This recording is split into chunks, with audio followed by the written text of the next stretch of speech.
Oi pessoal, aqui é a Eduarda, economista da Soma Investimentos, e tô aqui para falar com vocês os principais destaques políticos e econômicos da semana passada.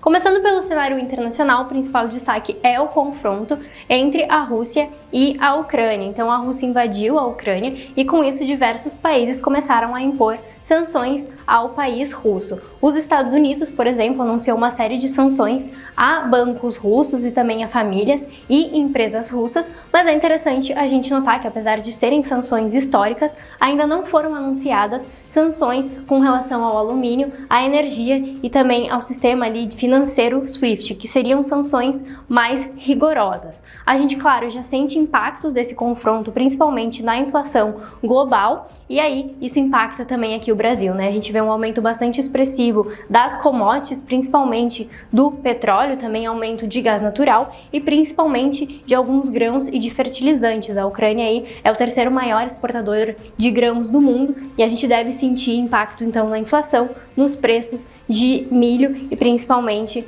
também do trigo. Então muito importante a gente seguir acompanhando, né? Conforme for o andamento, né, desse conflito, a duração desse conflito, claro, os impactos acabam sendo maiores, principalmente com relação à inflação global. E por falar em inflação, aqui no Brasil, o principal destaque foi a divulgação do IPCA 15, ele veio com alta de 0,99, bem acima do esperado, que era alta de 0,88, e aí o reajuste de mensalidades escolares foi o principal componente aí que puxou o indicador. Interessante notar que a gente teve ali os combustíveis apresentando certa estabilidade, algo que já deve se reverter nas próximas leituras, e a gente ainda continuou com inflação bastante elevada nos bens industriais e também nos serviços. Por fim, a gente também teve a divulgação de dados de mercado de trabalho por aqui. A gente fechou o ano com a taxa de desemprego em 11,1%, em linha com o esperado, que era de 11,2%, mas é interessante notar que apesar dessa melhora no mercado de trabalho, a renda real dos trabalhadores caiu para sua mínima histórica, né? Então a gente tem aí uma inflação elevada que acaba tirando o poder de compra da população e isso, claro, acaba impactando nas decisões de consumo das famílias.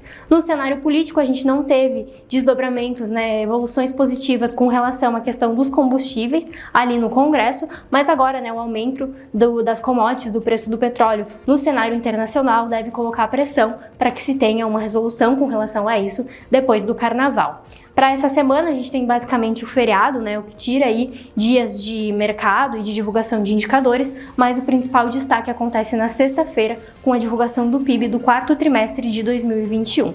Lá fora, os principais destaques são as divulgações de mercado de trabalho dos Estados Unidos, que acontecem na quarta e na sexta-feira, e também na quarta-feira a gente tem divulgação de livro bege, que é um relatório aí de economia norte-americana do Banco Central norte-americano. Bom pessoal, por hoje era isso, até a próxima!